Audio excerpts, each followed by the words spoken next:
ថាតើសំនៀងរបស់កីឡាករនីមួយរូបដែលស្រស់សុភាដែលជាគូកំណាន់ចិត្តរបស់លោកច័ន្ទវឌ្ឍនាការមានវោហាយ៉ាងណានោះសូមជំរាបសួរគាត់តែម្ដងបាទជំរាបសួរបាទ Hello ខ្ញុំណែខ្ញុំពិធីករបញ្ចលនៅក្នុងកម្មវិធី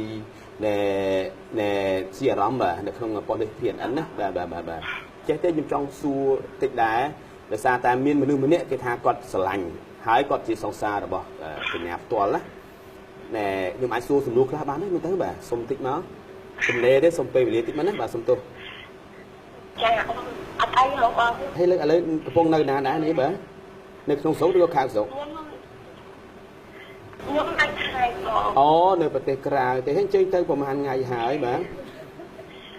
ខ្ញុំមកបានជិត4ខែហ្មងមានមនុស្សម្នាក់ដែលគាត់នឹង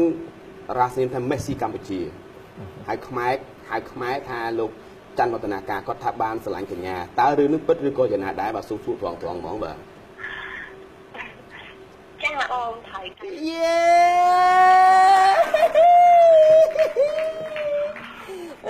ដល់ថ្ងៃលើកស៊ីអារម្មណ៍លើកចង់សួរថាអញ្ចឹង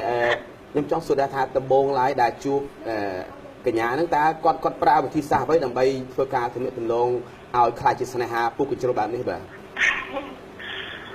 អត់មានអីផងអត់ពីមុនមិត្តភក្តិគ្នាតែពេលយូរទៅបានឆ្លាញ់គ្នាអញ្ចឹងដំបូងឡើយគាត់លក្ខណៈទុកអារម្មណ៍បានមិត្តភក្តិអញ្ចឹងនិយាយពីដំបូងទៅ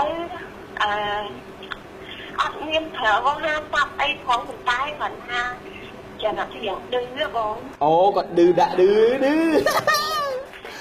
ចោលឲ្យកញ្ញានិយាយទៅកាន់គាត់ឥឡូវគាត់នៅក្បែរខ្ញុំកំពុងតែអៀនខ្វាយពុកអស់មួយកណាត់ហើយលើលហែកអស់ហើយបាទដោយសារគាត់ចង់និយាយជាមួយដែរណាអញ្ចឹងចោលឲ្យកញ្ញាបាទនៅក្បែរហ្នឹងនិយាយទៅអាឡូទៅលឺហើយបាទហៅមិននិយាយតាមហ្នឹងទៅនិយាយទៅបាទលឺហើយអាឡូ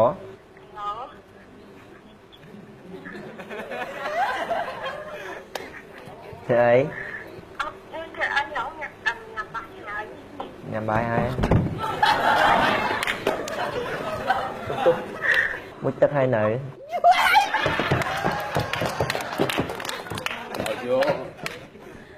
អត់មួយទឹក5ហើយអីតទៀតពងស៊ីអារម្មណ៍តទៀតហើយស្មានគេងម៉ោង2ហើយ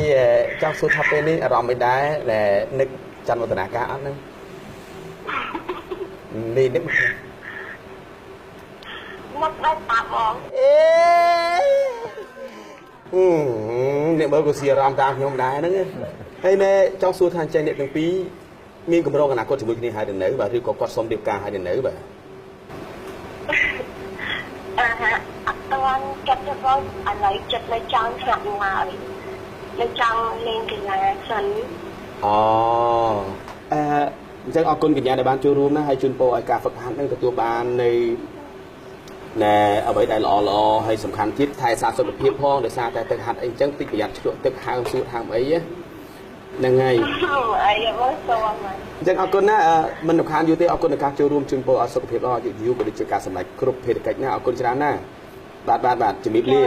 បាទជំរាបលាបាទជំរាបលាបាទអរគុណបាទ